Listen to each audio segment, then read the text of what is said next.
তো বন্ধুরা দুপুরের লাঞ্চ নিয়ে বসে পড়েছি। তো আজকে অনেক কিছু রান্না করেছি, কি রান্না করেছি তোমাদেরকে দেখাই, আর সৌভিককে খেতেও দিচ্ছি। আজকে অনেক রেসিপি করেছি, রান্না করতে করতে এত কিছু রান্না করতে প্রায় 1:30 বেজে গেছে।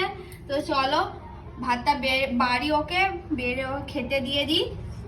আজকে কি হয়েছে তোমাদের বলি। আজকে হয়েছে ভাত, মাছের মাথা দিয়ে চচ্চড়ি, মানে বাঁধাকপির চচ্চড়ি, তারপর হয়েছে সজনা ডাঁটা এখন নতুন উঠেছে ওই জন্য করেছি সজনা ডাঁটা দিয়ে একটু ঝোল, আবার সাথে করেছি চচ্চড়ির সাথে একটু মুসুর ডাল পাতলা করে, আর চাটনি করেছি। নিচেতে সবার খেয়ে দিয়ে এসছি, এবারে সৌভিককে একটু খেতে দিচ্ছি, দিয়ে আমি এবার খেতে বসবো। আমার খেতে বোধহয় দেরি হয়ে যাবে আজকে মানে আমার খেতে অনেক লেট হয়ে যাবে। এই নিজের বরের খেতে দিচ্ছি, তারপর মেয়ের ঘুম পাড়াবো, তারপর নিজে খাবো। নাও নাও খেয়ে নাও। আমি অত চচ্চড়ি খাবো না। চচ্চড়িটা ভালো হয়েছে, খেয়ে রাখো। এত এত জল বেরোচ্ছে, আমি বলি আজকে না খাওয়া না 3টে বেজে যায়। নাও খেয়ে নাও। তোমরা সবাই জানো তো আমার কত বড় ফ্যামিলি, 12 জনের নিয়ে সংসার। তো তাদের রান্না বান্না খাওয়ানো দাওয়ানো সেরে তারপর নিজের কাজ করতে হয়। নাও খেয়ে নাও। তো এবার আমারটাও বেড়ে নি, তাড়াতাড়ি করে খেয়েও নি, আর মেয়ে এখন বসে বসে টিভি দেখছে। তো দেখুক, আর আমি অল্প করে ভাত নেবো, আর খেতে পারছি না, ভালো লাগছে না খেতে, বেশি বেলা হয়ে গেলে আর খেতে ভালো লাগে না।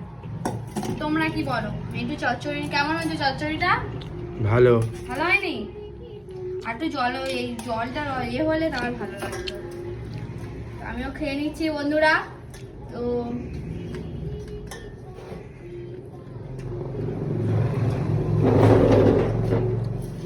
বসে একটু শান্তি করে ঝটঝট খেয়ে নি। একটু ঝাল হয়েছে না?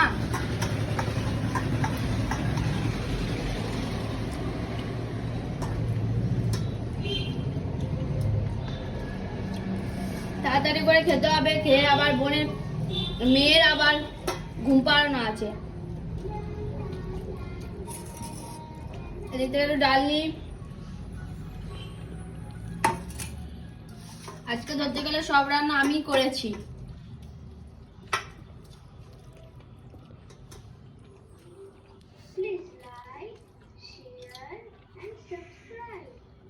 দাঁড়াও। তো আমাদের বাড়িতেও কাজ হচ্ছে, একটু রাজমিস্ত্রি লেগেছে, একটু কাজ নিচে কয়েকটা ঘর, একটা স্টুডিও বানাচ্ছি। তো সেই ঘরটা মেরামত করতে 2টো লোক লেগেছে, তো একটু সময় লাগবে। তো তাদের জন্য রান্না বান্না করা হয়েছে। তো এই জন্য এত কিছু রান্না করেছি। আমার মেয়ে আমাকে ডাকছে, দেখেছো, একটু শান্তি করে খেতেও দেবে না আমাকে। আটু নাও। ডালটা বেশ ভালো লাগছে খেতে, ঝাল ঝাল একটু হয়েছে না, বেশ ভালো লাগছে। আর নেবে আছে কিন্তু এখনো না। রুই মাছে কাঁটা দেওয়া আছে বলে আরো বেশি ভালো লাগছে। এবারে বাঁধাকপি পুরানো যত হয়ে যাবে তত পেঁয়াজ আদা রসুন ছাড়াই ভালোই লাগবে না। নতুন নতুন এটা নিরামিষ তরকারি, শুধু ছোলা মটর। রসুন কতটা হচ্ছে? হ্যাঁ বাবা, রসুনের দাম শুনে আমি তো মাথায় হাত দিয়ে ফেলেছি। 50 টাকা নাকি 500 টাকা কেজি। ভাবা যায়? মাংস টাংস আর খেতে হবে না। ভাবলাম কালকে একটু চিকেন টিকেন করবো, তার হবে কি জানি না।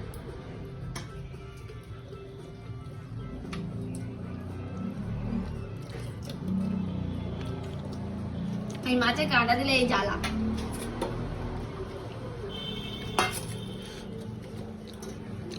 আর একটু চচ্চড়ি হবে।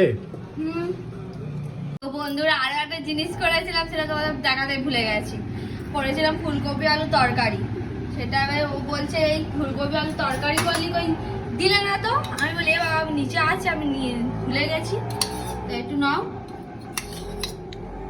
থাক থাক, আলু আর তুমি বেশি খাবে না। আবার চচ্চড়ি ওর ভালো লেগেছে এত, আবার নিচ থেকে চচ্চড়ি আনতে হলো। থাক না একটু খাও, আমিও নিই একটু। ভালো হয়েছে সত্যি কথা যেটা। আবার শ্বশুর মশাইতে বলবে বা আমার আর কিছুই লাগবে না, ডাল আর চচ্চড়ি দিয়ে আমি খেয়ে নেবো, আর তোদের মাছ আর দরকার লাগে না। আমার শ্বশুর আর মাছ ভালোবাসে না, বিশেষ করে ডাল আর এরকম তরকারি যদি হয় ওনার খাওয়া শেষ। বলবে এখন মাছ খাবে না আজকে, শিওর উনি আবার আজকে আসবে আমার শ্বশুর।